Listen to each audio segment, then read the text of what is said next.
Hello வணக்கம். இன்றைக்கி மார்கழி 1ஆம் தேதி. இன்றைக்கி ஒரு சாமிக்கு வந்து நம்ம ஒரு நெய்வேத்தியம் வந்து அவங்களுக்கு பிடிச்ச நெய்வேத்தியம் பண்ணலாம். இது ரொம்ப அல்டிமேட்டாக இருக்கும், ரொம்ப நல்லாயிருக்கும். இது சாமிக்கு வந்து வைக்கும்போது ரொம்ப ஒரு தெய்வீகமான ஒரு வாசனை வரும். இந்த பிரசாதம் நம்ம கண்டிப்பாக பண்ணி பாருங்கள். இந்த மெத்தடில் பண்ணி பாருங்கள், ரொம்ப நல்லாயிருக்கும். நான் இதுக்கு 2 வாழைப்பழம் எடுத்து வச்சுருக்கேன், கொஞ்சம் ஏலக்காய் எடுத்து வச்சுருக்கேன், 1 கப் ரவை, 1 கப் சீனியும், கொஞ்சம் நெய் எடுத்து வச்சுருக்கேன். இதை வச்சு நம்ம சூப்பரான ஒரு பிரசாதம் பண்ண போகிறோம். இது வந்து சாமிக்கே வைக்கும்போது அவ்வளோ ஒரு கமகமான வாசனை வரும் பாருங்க. அதுக்கப்புறம் ரவை எடுத்து நல்லா நீங்கள் ஒரு கடாயில் வந்து நல்லா வதக்கிக்கிடுங்க. அதுக்கப்புறம் நெய் போடுங்க. நெய் போட்டு கொஞ்சம் கிண்டி விடுங்க.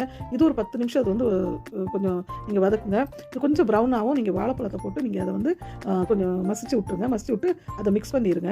அது ஒரு சைடு வந்து நீங்கள் 2 கப்பு வெந்நீர் வச்சுருங்க. நம்ம 1 கப்பு ரவைக்கு 2 கப்பு வெந்நீர் வச்சுருக்கோம்.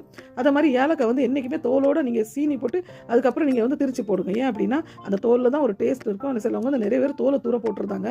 அதுதான் ஒரு டேஸ்ட்டே, மனமே ரொம்ப அருமையாக கொடுக்கும். அதனால் நீங்கள் அதை வந்து வேஸ்ட் பண்ணாதங்க. அதுக்கப்புறம் அதை போட்டு நல்லா கிண்டி விடுங்க. இதில் வந்து நான் கேசரி கலர் மிக்ஸ் பண்ணல. நம்ம சாமிக்குன்னு வைக்கும் போது நம்ம கெமிக்கல் யூஸ் பண்ணக்கூடாது. எதுனாலும் நேச்சுரலாக நீங்கள் சாமிக்கு வைக்கிறது பண்ணுங்கள். அதுக்கு தான் நம்ம வந்து சிலவங்க நிறைய பேர் வந்து கேசரி கலர் போட்டு அதெல்லாம் கெமிக்கல், அதெல்லாம் நீங்கள் போட வேண்டாம், குழந்தைக்கும் கொடுக்க வேண்டாம், நீங்களும் சாப்பிட வேண்டாம். நீங்கள் கலரே யூஸ் பண்ணாதாங்க. ரொம்ப முக்கியமாக எதுக்கும் யூஸ் பண்ணணும்னா பண்ணுங்கள். ஆனால் சாமிக்கு நைவேத்தியம்லாம் பண்ணும்போது நீங்கள் வந்து கலர் யூஸ் பண்ண வேண்டாம். நான் டைரெக்டாகவே பண்ணதான் பாருங்கள். அதில் கொஞ்சம் பச்சை கற்பூரம் கொஞ்சம் ரொம்ப கம்மியாக ஒரு மணத்துக்கு போடுறேன். நீங்கள் இந்த கற்பூரம் போட்ட உடனே ரொம்ப ஒரு அருமையான வாசனை வரும் பாருங்கள். ஆனால் பச்சை கற்பூரம் தான் போடணும், மித்த கற்பூரம் இதுக்கு யூஸ் பண்ணக்கூடாது.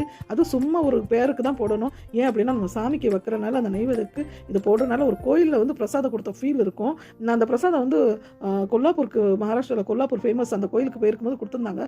ரொம்ப அல்டிமேட் டேஸ்ட். அங்கே தான் அந்த ரெசிபி கேட்டேன், அவ்வளோ அழகாக இருந்தது. இப்படி வந்து ரெசிபிஸ் பார்க்கறதுக்கு என்னோட சேனல் வந்து நீங்கள் சப்ஸ்கிரைப் பண்ணுங்கள். இதை மாதிரி நல்ல வீடியோஸ் உங்களுக்கு அடிக்கடி வரும். ரொம்ப ஹெல்த்தியாக நீங்கள் குழந்தைகளுக்கு, பேச்சுலர்ஸ்க்கு எல்லாத்துக்கும் நல்ல ஒரு ஹெல்த்தியான சாப்பாடு நான் கண்டிப்பாக காட்டுவேன். நன்றி, வணக்கம்.